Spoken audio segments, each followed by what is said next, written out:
Last sound check for everybody. Last sound check. Everybody good? Sound check good? Sound check good?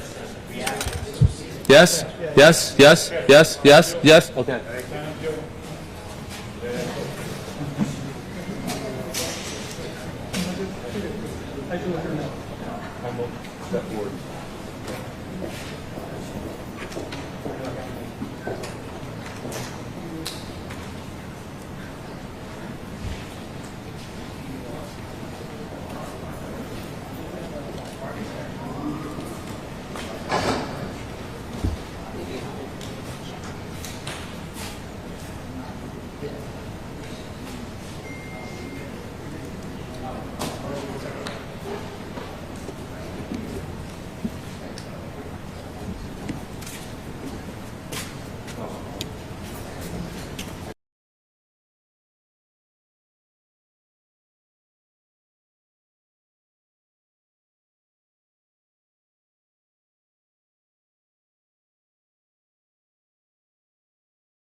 Anyone walked in that I didn't grab your name yet? Got it.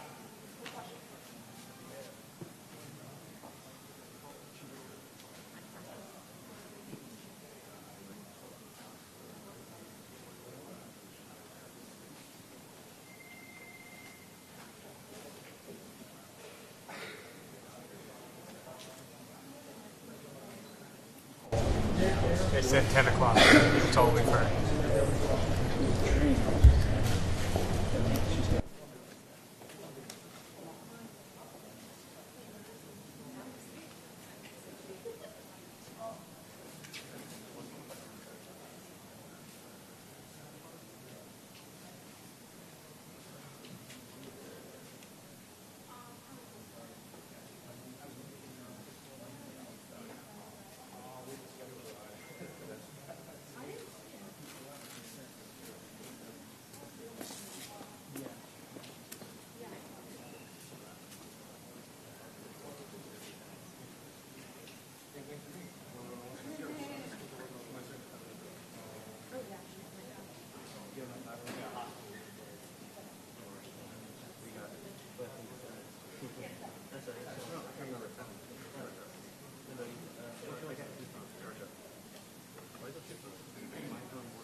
It's pretty. It's pretty bright.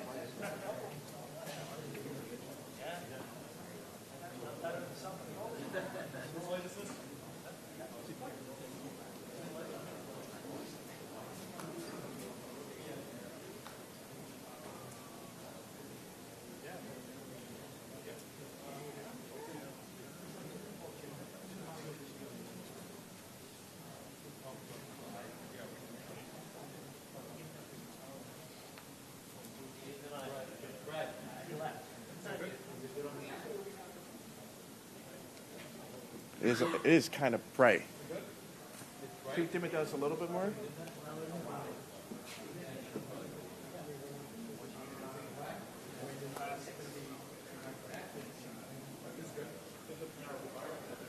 That's fine.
He's away.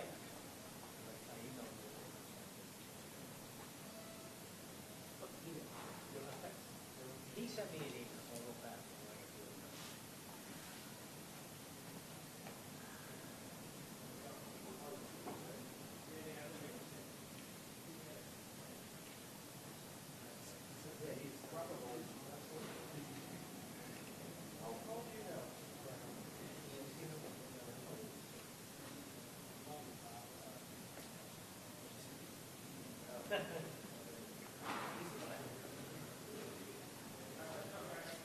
Heads up, guys.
This never gets easy. I always go back to the beginning of my role as mayor in Harlem Hospital, where Officer Mora and Rivera were assassinated. And I remember watching their family members enter the hospital and a loud yell of, "No, God, please tell me it's not true." And I thought about that today when the notification came over from the police commissioner that we had a number of shots fired and we're still unraveling what took place. And our hearts are heavy. 5 innocent people shot tonight. We lost 4 souls to another senseless act of gun violence, including a member of the New York City Police Department, Officer Islam. He served in the 47th Precinct.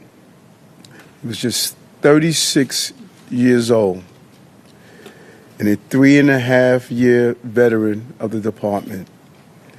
He was doing what he does best, and all members of the police department carry out. He was saving lives.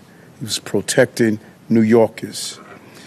He's an immigrant from Bangladesh, and he loved this city. And everyone we spoke with stated he was a person of faith and a person that believed in God and believed in living out the life of a godly person. He embodies what this city is all about. He's a true blue New Yorker, not only in the uniform he wore, but in his spirit and energy of loving this city. And early tonight, I met with the officer's family. I told them that he was a hero, and we admire him for putting his life on the line. This was his dad's only son. I think about Jordan, my child, and it's unimaginable to experience a loss of this magnitude. And 3 other innocent civilians are also dead. 2 males and 1 female, and another male is seriously injured, fighting for his life in critical condition because of the violent, despicable attack. Additionally, the shooter is dead of an apparent self-inflicted gunshot wound. To be clear, 6 total tonight died, 1 including the perpetrator. And I'm sorry, 6 total was shot tonight, 1 including the perpetrator. No words can describe this act of evil, a man who takes the life of others who are innocent. And no words can fill the void that has been left by this tragedy. Our hearts break for the families and friends of the victims. We pray for the swift and safe recovery of the injured. The horrific crime reminds us all how easy it is to gain access to a gun. Gun violence has scarred so many neighbors and ripped apart too many families across this entire country. And we will continue the fight to do all we can to protect our city. But tonight we mourn for those who were killed. And we pray for the families as they go through this painful moment. And as I stated, 5 innocent people were shot. And the perpetrator was shot. We will continue to do what we do as a city, and that's fight to protect innocent New Yorkers. At this time, I'm going to turn it over to the Police Commissioner of the City of New York, Commissioner Tisch. Thank you, sir. The information that I'm about to provide is preliminary and subject to change. At 6:28 p.m., the 911 call center started receiving multiple 911 calls for an active shooter inside of 345 Park Avenue at 52nd Street in Manhattan. What happened next is under an active investigation, and details are still coming in, but here's what we know so far. Surveillance video shows a male exit a double-parked black BMW on Park Avenue between 51st and 52nd Streets, carrying an M4 rifle in his right hand. He walks towards the building's entrance. That individual was seen exiting the BMW alone. The building's security camera footage shows the shooter enter the lobby, turn right, and immediately open fire on an NYPD officer. He then shoots a woman who took cover behind a pillar and proceeds through the lobby, spraying it with gunfire. He makes his way to the elevator bank, where he shoots a security guard who was taking cover behind the security desk. One additional male is shot in the lobby, per his own statement from the hospital. The shooter then calls the elevator, which opens in the lobby. A female exits that elevator, and he allows her to walk past him unharmed. He goes up to the 33rd floor, which is route and management, and begins to walk the floor, firing rounds as he traveled. One person was struck and killed on that floor. He then proceeds down a hallway and shoots himself in the chest. In total, we have 5 victims shot, our officer and 4 other innocent civilians, plus the shooter. The shooter is believed to be Shane Tamura, a 27-year-old male with a Las Vegas address. The vehicle he exited is registered in Nevada to Mr. Tamura. Inside of that vehicle, officers found a rifle case with rounds, a loaded revolver, ammunition, and magazines, a backpack, and medication prescribed to Mr. Tamura. The vehicle was searched by our bomb squad and found to be clear of any explosives. The initial investigation shows that Mr. Tamura's vehicle traveled cross-country through Colorado on July 26th, then Nebraska and Iowa on July 27th, and then in Columbia, New Jersey, as recently as 4:24 p.m. today. The vehicle entered New York City shortly thereafter. According to our law enforcement partners in Las Vegas, Mr. Tamura has a documented mental health history. His motives are still under investigation, and we are working to understand why he targeted this particular location. 345 Park Avenue is a commercial office building whose tenants include the NFL, Root and Management, KPMG, and Blackstone. At this time, 4 of the 5 victims are deceased, including our NYPD cop. Our officer was transported here to New York Presbyterian along with 1 male civilian, the lone shooting survivor, who is in critical but stable condition at this time. 2 other civilians, 1 male and 1 female, both deceased, were brought to Bellevue. The 4th civilian is a female who was found dead on the 33rd floor of the location. Additionally, there are 4 other victims being treated for minor injuries sustained in their attempts to flee the scene. Victims' names are being withheld at this time, pending family notification. Officers from our Special Operations Division are currently conducting a secondary sweep of the entire building. I want to be very clear. We believe this to be a lone shooter, and there is no longer an active threat to the public. But today, 4 innocent victims are dead. Among them is NYPD police officer Didarul Islam, 36 years old, 4 years on the job.